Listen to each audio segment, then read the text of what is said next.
ETF index mutual funds నేర్చుకుని stock మార్కెట్లో రాణించాలనుకుంటున్నారా? వెంటనే ఈ నెంబర్కి కాల్ చేయండి. హలో నమస్తే, వెల్కమ్ టు సుమన్ టీవీ. ప్రస్తుతం మనతో పాటు స్టూడియోలో రామ్ మెట్టు గారు ఉన్నారు. Personality development coach and motivational speaker. వీరితో ఈరోజు కొన్ని విషయాల గురించి మనం చర్చిద్దాం. హలో అండి రామ్ గారు, నమస్తే. నమస్తే అండి. సో రిలేషన్షిప్స్, మ్యారేజెస్ అన్ని మాట్లాడుకుంటూ ఉంటాం. అండ్ మ్యారేజెస్కి వచ్చినప్పుడు కొన్ని marriages will break down, like divorce తీసుకుంటారు, లేదు అంటే ఎక్స్పైర్ అయినప్పుడు ఆపోజిట్ పర్సన్ ఎవరైనా. అలాంటి సిచ్యువేషన్లో మెన్ యూజువలీ అసలు ఏం ఆలోచించకుండా, ఫ్యామిలీ మెంబర్స్ అయినా కానీ, మెన్ అయినా కానీ, పర్సనల్లీ అయినా కానీ, సెకండ్ మ్యారేజ్కి ఇట్ ఈస్ లైక్ రూల్ లాగా, ఇంకా ఎవరు లేరు కాబట్టి నువ్వు చేసేసుకోవాల్సింది అన్నట్టే వెళ్ళిపోతారు. When it comes to women చాలా రిస్ట్రిక్షన్స్ ఉంటాయి అనమాట. చాలా ఆలోచించాల్సి వస్తుంది. నువ్వు అమ్మ అప్పట్లో అయితే ఇంకా చనిపోయిన సెకండ్ మ్యారేజ్ చేసుకుంటానంటే ఉమెన్ అమ్మ నువ్వు ఇంకో సెకండ్ మ్యారేజ్ చేసుకుంటున్నావు అని చూసే రోజులు కూడా ఉండింది అసలు actually. So how is it, like ఎంతవరకు కరెక్ట్ అంటారు అసలు అలా చూడడం అనేది? ఎస్, అంటే సెకండ్ మ్యారేజ్ జనరల్ గా మెన్ కంటే కూడా విమెన్ కి కొంచెం ఇంపాక్ట్ఫుల్ ఉంటుంది సెకండ్ మ్యారేజ్ అనేది, for a lot of reasons అండి. మీరు అన్నట్టు మెన్ ఏంటంటే సెకండ్ మ్యారేజ్ చేసుకున్నప్పుడు మోస్ట్ ఆఫెన్, అందరూ అని చెప్పట్లేదు, మోస్ట్ ఆఫెన్ ఏంటంటే అది ఆ ప్రాసెస్ అనేది కొంచెం ఈజీగానే అయిపోతుంది సెకండ్ మ్యారేజ్ అనేది. But when it comes to women, second marriage అనేసరికి ఎన్నో క్వశ్చనింగ్స్ వస్తూ ఉంటాయి, ఎన్నో డౌట్స్ ఉంటాయి. అసలు ముందుకు వెళ్ళాలా వద్దా, వెళ్తే ఏంటి, వెళ్ళకపోతే ఏంటి, ఇలాంటి అన్ని వెళ్తే ప్రాబ్లమ్స్ కొన్ని ఉంటాయి, వెళ్ళకపోతే కొన్ని ప్రాబ్లమ్స్ ఉంటాయి. ఇప్పుడు ఏం చేయాలి అనే ఆలోచనలో ఎక్కువ మంది ఉంటారు. సో మేబీ వాళ్ళకి ఇది చాలా హెల్ప్ఫుల్ ఉంటుంది. సో అసలు first of all second marriage చేసుకునేటప్పుడు ఒక విమెన్ కి మేజర్ ప్రాబ్లం ఎక్కడి నుంచి వస్తుందంటే సొసైటీ నుంచి వచ్చే ఒక బ్యాక్లాష్. సో జనరల్ గా ఏంటంటే సెకండ్ మ్యారేజ్ చేసుకుంటుంది అని అంటే కొంచెం క్యారెక్టర్ మీద మాటలు వస్తూ ఉంటాయి అన్నమాట. ఏంటి రెండో మ్యారేజ్ చేసుకుంటుందా, మొదటోని చేసింది సాల్క మళ్ళీ రెండో ఇట్లాంటి అన్ని మాటలన్నీ వస్తూ ఉంటాయి జనరల్ గా. సో సొసైటీ నుంచి వచ్చే ఈ సూటిపుటి మాటలు ఏవైతే ఉంటాయి చూడండి, లైక్ అవిటిని కొంచెం తీసుకోవడం అనేది కష్టంగా ఉంటుంది. That is one thing. అయితే నార్మల్ గా second marriage is different, second marriage with a baby is different. ఇప్పుడు నాకు ఆల్రెడీ ఇప్పుడు పిల్లలు లేరు, మ్యారేజ్ అయింది, సెకండ్ మ్యారేజ్ అని అంటే అది స్టిల్ ఓకే. పిల్లలు పుట్టిన తర్వాత సెకండ్ మ్యారేజ్ అని అంటే అది ఇంకా కష్టం, చాలా కాంప్లికేషన్. ఇంకా అక్కడ కాంప్లికేషన్స్ లో ఒక మేజర్ థింగ్ ఏంటంటే అండి, acceptance of child. That is a major complication. ఇప్పుడు ఏమవుతుంది అని అంటే నార్మల్ గా సరే నాకు ఒక కంపానియన్ కావాలి, సో నేను ఇంకొక లేడీని పెళ్లి చేసుకుంటున్నా, సెకండ్ మ్యారేజ్ చేసుకుంటున్నాను నేను, ఆ అమ్మాయి సెకండ్ మ్యారేజ్. సో నా దృష్టిలో నాకు కావాల్సింది ఎవరు అంటే నాకు ఒక వైఫ్ కావాలి, నాకు +1 అవసరం లేదు. నాకు ఇక్కడ ఏంటంటే చైల్డ్ ఫ్రీ అన్నట్టు ఇట్లా ఫ్రీగా వచ్చేసరికి ఏంటంటే నచ్చకపోవచ్చు మోస్ట్లీ. సో అక్కడ కొందరు కాంప్రమైజ్ అయ్యి సరే నీకు బాబో పాపో ఉన్నా పర్వాలేదు నేను పెళ్లి చేసుకుంటా అని పెళ్లి చేసుకున్నప్పటికీ కూడా చాలా తక్కువ మంది ఓనర్షిప్ తీసుకుంటారండి కిడ్స్. వాళ్ళు ఏంటంటే ఓకే నా బిడ్డ అనే ఓనర్షిప్, నా వైఫ్ అనే ఓనర్షిప్ తీసుకుంటున్నారే కానీ నా బిడ్డ అనే ఓనర్షిప్ రాదు. అక్కడ ప్రాబ్లమ్స్ వస్తాయి. ఏంటంటే వాళ్ళని సరిగ్గా చూడక, ఆల్రెడీ వీళ్ళకి ఇంకా వేరే పిల్లలు ఉన్నారనుకోండి, అంటే ఫస్ట్ మ్యారేజ్ నుంచి ఇప్పుడు హస్బెండ్ కి పిల్లలు ఉన్నారనుకోండి, ఇంకా కాంప్లికేటెడ్ ఆ భేదభావాలు చూపిస్తా ఉంటారు అనమాట. ఫెసిలిటీస్ వైజ్ కానివ్వండి, ప్రేమ చూపించే దగ్గర కానివ్వండి, ఎక్కడన్నా సరే ఆ డిఫరెన్షియేషన్ కనిపించేస్తూ ఉంటది. ఆ డిఫరెన్సెస్ కనిపించిన దగ్గర నుంచి మళ్ళీ గొడవలు స్టార్ట్. రైట్. సో మీరు ప్రశాంతంగా ఉందాం అనుకొని చేసుకునే రెండో మ్యారేజ్ వల్ల మళ్ళా మీకు గొడవలు స్టార్ట్ అవుతున్నాయి ఫర్ దీస్ రీజన్స్. కొన్నిసార్లు అలాంటి వాళ్ళకి ఏంటంటే పిల్లలు ఉన్నప్పుడు ఏంటంటే అసలు పెళ్లి సంబంధం కుదరడమే చాలా రేర్. రైట్. కుదిరినా కూడా ఇలాంటి ప్రాబ్లమ్స్ వస్తూ ఉంటాయి అనమాట. సో అది రెండో ప్రాబ్లమ్.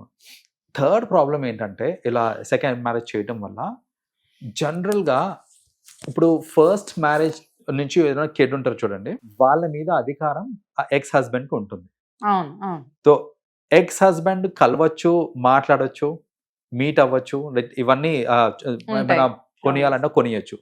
సో ఎక్స్ హస్బెండ్ కూడా వచ్చి చూసుకుంటున్నాడు, కరెంట్ హస్బెండ్ కూడా చూసుకుంటున్నారు. అంటే ఇక్కడ ఏమవుతుంది అని అంటే రిలేషన్షిప్ లో ఒక కైండ్ ఆఫ్ 3 people ఇదైపోతుంది అనమాట. ఒక మదర్, 2 ఫాదర్లు చూసుకుంటున్నారు అనేసరికి ఆ కిడ్కి కూడా ఒక ఇంపాక్ట్ అనేది పడుతుంది. నేను ఎవరి వైపు నేను ఎక్కువ చూపించాలి, ప్రేమ చూపించాలి, ఎవరి మాట వినాలి. ఏదైనా డిసిషన్ తీసుకోవాలంటే నార్మల్ గా పేరెంట్స్ డిసిషన్ తీసుకుంటారు జనరల్ గా కిడ్స్. ఇప్పుడు అలాంటి కిడ్స్ కి డిసిషన్ మేకింగ్ దగ్గర చాలా ఇబ్బంది అవుతుంది. ఎందుకంటే నలుగురు ఇప్పుడు డిఫరెంట్ ఒపీనియన్స్ ఇస్తూ ఉంటారు. ఒక అంటే స్టెప్ ఫాదర్ ఒకటి ఇస్తారు, యాక్చువల్ ఫాదర్ ఒకటి ఇస్తారు.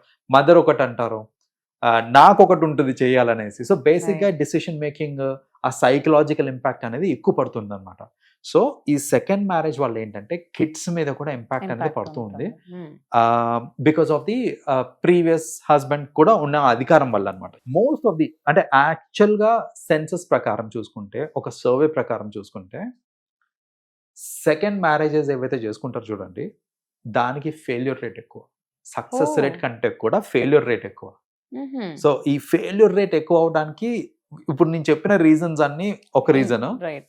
మేజర్ రీజన్ ఏంటిది అని అంటే, వాళ్ళు విడిపోయారు, లైక్ విడిపోయారు, అంత బాగానే ఉంది, డివోర్స్ తీసుకున్నారు, ఇంకో మ్యారేజ్ చేసుకున్నారు, అయినా కూడా ఆ పార్ట్నర్ నుంచి వచ్చే వేధింపులు, లైక్ ఆ ప్రీవియస్ హస్బెండ్ నుంచి వచ్చే వేధింపులు కానివ్వండి, ఆర్ ఇంకొకటి ఏమవుతూ ఉంటుందంటే కంపారిజన్ అవుతూ ఉంటుంది అనమాట. ఇప్పుడు చూడండి, నాకు ఆల్రెడీ ఒక పార్ట్నర్తో ఉండి నేను ఇంకో పార్ట్నర్ని పెళ్లి చేసుకున్నాను ఇప్పుడు, లైక్ రైట్. సో నాకు అక్కడ ఒక ఎక్స్పీరియన్స్ అనేది అయింది ఆల్రెడీ, ఇక్కడ ఇంకో కైండ్ ఆఫ్ ఎక్స్పీరియన్స్ అవుతుంది. ఇప్పుడు ఈ ఎక్స్పీరియన్స్ ఆ ఎక్స్పీరియన్స్ రెండింటిని కంపేర్ చేసుకున్నారు అనుకోండి, you can't be happy, you can ever be happy. అప్పుడు మనకి అది ఆ దూరపు కొండలు నులుపు ఇవన్నీ సామెతలు గుర్తుకొస్తూ ఉంటాయి. పొరపాటున మీరు చెప్పేశారంటే మీ current relation will be at toss అనమాట. అండ్ డెఫినెట్లీ జనరల్ గా ఏమవుతుంది అని అంటే, ఒక పార్ట్నర్ కి అంటే అట్లీస్ట్ సెకండ్ మ్యారేజ్ వచ్చినప్పుడు ఏంటంటే ఆ కాంపాటబిలిటీ అనేది కూడా అంతగా ఉండదన్నమాట. వాళ్ళు ఏంటంటే నార్మల్ గా ఫస్ట్ మ్యారేజ్ లో ఏంటంటే, సరే నేను ఒక ఫ్యామిలీని క్రియేట్ చేసుకోవాలి, ఒక ఫ్యామిలీ డెవలప్ చేసుకోవాలి, ఎన్నో ఎజెండాలు ఉంటాయి, నాకు లవ్ కావాలి, నాకు ఒక కంపానియన్ కావాలి, ఇవన్నీ ఉంటాయి. సెకండ్ మ్యారేజెస్ లో ప్రైమరీ ఎజెండా ఏంటిది అని అంటే ఫినాన్షియల్ స్టెబిలిటీ కావాలి. You know that is one thing. Society పరంగా నలుగురు నాలుగు మాటలు అనకుండా, స్పెషలీ కిడ్స్ కి మీ ఫాదర్ ఏరి మీ మదర్ ఏరి అనే టైంలో ఒక వాళ్ళకి పనికొస్తారో, వాళ్ళకి ఉపయోగపడతారో.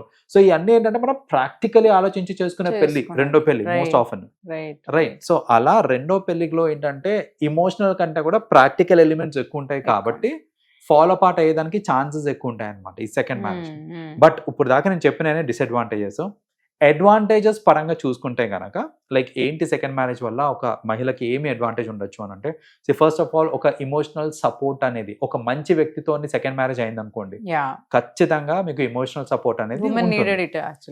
సో మీరు ఒంటరిగా ఉండే కంటే కూడా ఒక మంచి అండర్స్టాండింగ్ పర్సన్ మీకు ఉన్నారు అని అంటే, వాళ్ళని పెళ్లి చేసుకుంటే దో ఇట్స్ సెకండ్ మ్యారేజ్, మంచి ఇమోషనల్ సపోర్ట్ ఉంటుంది, ఫిజికల్ సపోర్ట్ ఉంటుంది, సొసైటల్ సపోర్ట్ ఉంటుంది. అంటే నలుగురు మిమ్మల్ని చులకనగా, ఇప్పుడు ఏంటంటే జనరల్ గా సింగిల్ మదర్ అనేసరికి చాలా మంది చాలా విధాలుగా ట్రై చేస్తూ ఉంటారు, లైక్ ఎక్స్ప్లాయిట్ చేయడానికి కానివ్వండి, ఏదో ఒక విధంగా. సో అలా కాకుండా ఒక సెక్యూరిటీ కూడా ఉంటుంది అనమాట. సో ఇలా ఏంటంటే మనకి అడ్వాంటేజెస్ కూడా ఉన్నాయి సెకండ్ మ్యారేజ్ తోటి. బట్ మరి చేసుకోవాలా వద్దా సెకండ్ మ్యారేజ్ అని అంటే, ఇట్ ఆల్ డిపెండ్స్ ఆన్ మీకు దొరికిన పార్ట్నర్ ఎటువంటి పార్ట్నర్ అనేది. మీకు మంచి పార్ట్నర్ దొరికారు, మీకు కాన్ఫిడెన్స్ ఉంది that he will take care of me, నన్ను సెక్యూర్గా చూసుకుంటారు, నా పిల్లల్ని కూడా ఓన్ చేసుకుంటారు అనే కాన్ఫిడెన్స్ మీకు కుదిరితే ఖచ్చితంగా మీరు సెకండ్ మ్యారేజ్ చేసుకోవచ్చు, ఇబ్బంది ఏం లేదు. ఆ కాన్ఫిడెన్స్ కుదరట్లేదు, ఏదో చేసుకోవాలి కదా అని చేసుకుంటున్నాను అని అంటే కనుక మరొక్కసారి ఆలోచించాలి.